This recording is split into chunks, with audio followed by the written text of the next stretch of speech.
Bonjour à tous et bienvenue dans cette vidéo. Je m'appelle Fahim Hassani, je suis le fondateur d'une agence de prospection qui s'appelle Monsieur Lead. Donc comme vous le comprenez, notre métier c'est de prospecter pour pouvoir aller générer des rendez-vous pour des clients.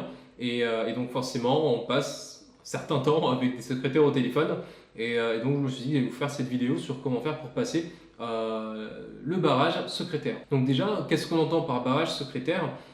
Donc le barrage secrétaire, c'est le fait d'appeler sur un standard téléphonique. Donc vous cherchez à proposer une solution, un service ou un produit. En fait, vous allez tomber sur une personne qui, dans pas mal de cas, ne sera pas forcément le décisionnaire. Ça peut être une secrétaire, ça peut être une assistante, ça peut être n'importe quel collaborateur de l'entreprise qui répond du coup à l'appel. Et donc votre idée, c'est d'inciter, d'amener cette personne à vous passer le décideur, donc à passer comme ça le barrage secrétaire. Et pourquoi est-ce qu'on parle de barrage? C'est que dans pas mal de cas, la personne va vous opposer une résistance parce qu'il y a eu des abus, parce qu'il y a eu des appels impertinents. Et en fait, ça fait que du coup, elle ne va pas vous laisser accéder comme ça facilement aux décideurs, aux décisionnaires. Donc l'idée de cette vidéo, c'est de vous partager des bonnes pratiques parce qu'on peut quand même générer beaucoup d'opportunités avec des standards téléphoniques. Donc vous partagez simplement un retour d'expérience sur comment nous on fait pour prendre des rendez-vous pour nos clients quand on doit appeler sur des standards téléphoniques. Le premier point, c'est un point de mindset, mais il demeure quand même très important. C'est juste de dire que la prospection passant par le standard téléphonique n'est pas morte. En fait, quand vous regardez des posts sur LinkedIn ou quand vous écoutez des commerciaux qui sont très dans le digital, ils vont pour beaucoup vous dire qu'en fait, t'appeler dans le standard, c'est vieillot, ça marche pas, pourquoi tu fais ça, pourquoi tu vas pas prendre Full Enrich pour avoir directement des 06 et des 07. Donc ça marche très bien et ça sera d'ailleurs le deuxième point qu'on va aborder dans cette vidéo. Mais il y a quand même des situations où vous ne pouvez pas faire sans un standard téléphonique. Mais je tiens quand même à vous rassurer. Parce que moi-même j'avais cette croyance, au bout d'un moment je me disais mais les standards c'est complètement mort, tu peux pas générer d'opportunités en passant par là-bas. Et en fait moi quand j'ai lancé mon activité de prospection, j'ai fait donc beaucoup d'appels de prospection pour aller chercher nos opportunités. C'est qu'à partir de là où vous voyez on commence à faire un peu de contenu, un peu d'inbound, et moi j'appelais sur des standards téléphoniques et ça me permettait de générer des dizaines et des dizaines de rendez-vous pour mes services et ça marchait très bien. On a aussi des clients qui sont à des stades beaucoup plus avancés de développement, des entreprises qui font 3 à 4 millions ou plus de chiffre d'affaires par année et pour qui on fait de la prospection mais on appelle sur des standards parce que les numéros ne sont pas disponibles autrement. Donc point mindset, c'est totalement possible de prendre des rendez-vous en appelant sur des standards téléphoniques. Donc vous devez avoir cet état d'esprit parce que si vous commencez en vous disant que ça ne marchera jamais, que c'est foutu, en fait ce sera foutu pour vous, ça ne marchera pas pour vous, mais c'est pas pour autant que ça ne marche pas pour d'autres. Et puis la technique numéro 2 qui peut sembler un peu contradictoire par rapport au premier point qu'on a vu. La technique numéro 2 pour réussir à passer des barrages secrétaires, c'est de ne pas avoir à passer des barrages secrétaires. Donc aujourd'hui, avec des outils comme notamment Full Enrich, j'ai fait une vidéo sur la chaîne hier où justement j'ai parlé de Full Enrich. C'est des plateformes qui vous permettent d'avoir directement le numéro de téléphone du décideur que vous souhaitez appeler. Donc typiquement, vous devez appeler du DRH, du DAF, le CEO, le CFO, etc. En fait, vous pouvez, si c'est une boîte qui est à minima digitalisée, en fait, vous pouvez obtenir le numéro de téléphone du décideur en ligne et de manière RGPD. Donc, dans certains cas, ce n'est pas forcément utile de se faire du mal en allant tenter de passer des barrages. Quand les numéros sont disponibles en ligne, prenez les numéros et appelez-les. Maintenant, comme indiqué au tout début de la vidéo, il y a des cas où vous n'allez pas forcément pouvoir faire sans. Je pense notamment à un client qui est une agence événementielle et une belle agence événementielle qui existe depuis plus d'une vingtaine d'années et qui travaille avec des associations et des fédérations de très grande taille.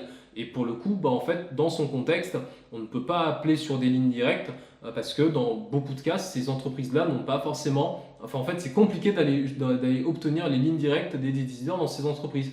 On doit passer par le standard. Mais ce n'est pas pour autant qu'on ne prend pas des rendez-vous. Une belle fierté d'ailleurs qu'on a eue en collaboration avec ses clients, c'est qu'on a pu prendre rendez-vous avec la Fédération française de rugby dès la première session d'appel qu'on a effectuée pour eux. Donc je voulais juste imaginer la taille d'une structure comme la Fédération française de rugby, le niveau de budget qu'ils peuvent avoir pour des actions événementielles. Donc il y a de très belles opportunités à aller chercher quand on appelle sur du standard. La troisième technique pour réussir à passer le barrage secrétaire, et c'est peut-être là que beaucoup de gens vont se foirer, c'est de ne pas pitcher. Quand vous appelez sur un standard, l'objectif premier n'est pas d'aller pitcher, parce que vous ne savez pas qui est la personne qui a décroché. Ça peut, oui, certes être le décideur. Si par exemple vous appelez des artisans, oui, en fait, en appelant le standard, dans 80% des cas, vous allez peut-être tomber sur le décideur, le fondateur, le gérant de la structure, mais plus l'entreprise va être structurée et moins vous allez pouvoir accéder comme ça directement au décideur en appelant sur le standard. Donc l'idée c'est pas de pitcher parce que je ne sais pas si vous appelez pour parler de sujets commerciaux, l'assistante commerciale ou l'assistante exécutif, en tout cas la personne qui s'occupe de traiter ce genre de demande, en fait, c'est pas elle qui est pertinente pour parler de croissance pour l'entreprise, de développement commercial pour l'entreprise, même s'il y a des sujets dont elle peut discuter avec le fondateur, le gérant, ce ne sera pas son métier premier. Et ce qui va se passer, c'est que vous allez prendre le téléphone, vous allez tenter de pitcher à cette personne-là votre solution, et d'emblée, la personne va dire que ça ne l'intéresse pas. Parce que oui, en effet, ça ne l'intéresse pas et ça ne pourra jamais l'intéresser elle, parce que ce n'est pas son rôle, ce n'est pas sa zone d'activité. De l'autre côté, il y a quand même des cas où c'est pertinent de pouvoir pitcher. On a eu un client l'an dernier qui installe des fontaines à eau connectées au réseau d'eau. Donc quand on appelait, on passait par des standards. Et en fait, quand on avait la secrétaire, l'assistante ou l'office manager, c'était hyper pertinent de directement pitcher à cette personne-là parce qu'elle allait jouer un rôle important dans la prise de décision. C'est elle un peu qui chapeaute, qui gère l'organisation des bureaux de l'entreprise au quotidien. Donc là, c'est pertinent de pouvoir pitcher. Maintenant, si vous avez une solution qui est technique, propre à un corps de métier en particulier, n'allez pas vous griller en pitchant sur un standard parce que vous allez juste susciter de la résistance et une réponse mécanique du non, ça ne nous intéresse pas, on est très bien, on n'a pas de problème. Alors qu'en fait, la personne n'était pas à même, c'était pas la bonne personne à qui adresser votre pitch. La technique numéro 4, ça c'est ma préférée quand je call sur du standard, c'est de demander de l'aide.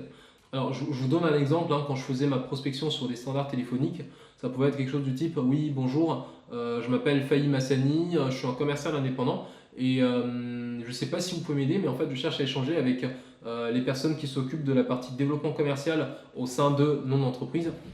Je cherche à échanger avec les personnes qui s'occupent de la partie développement commercial au sein de votre agence ou au sein de, enfin voilà, on donne le nom de l'entreprise. Est-ce que vous pouvez m'aider, quelque chose comme ça.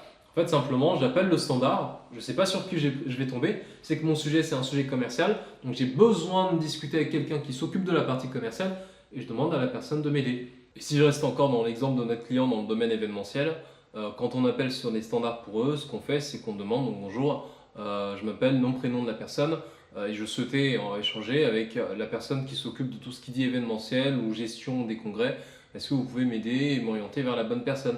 Et en soi, ça paraît simple, mais en fait c'est comme ça qu'on fait pour passer des barrages secrétaires. Enfin, le dernier tip que vous pouvez appliquer quand vous appelez sur des standards, celui-là va être un petit peu plus théorique, mais il marche très bien, c'est le fait d'être extrêmement précis sur soit la personne que vous cherchez à avoir, le département ou l'objet de l'appel.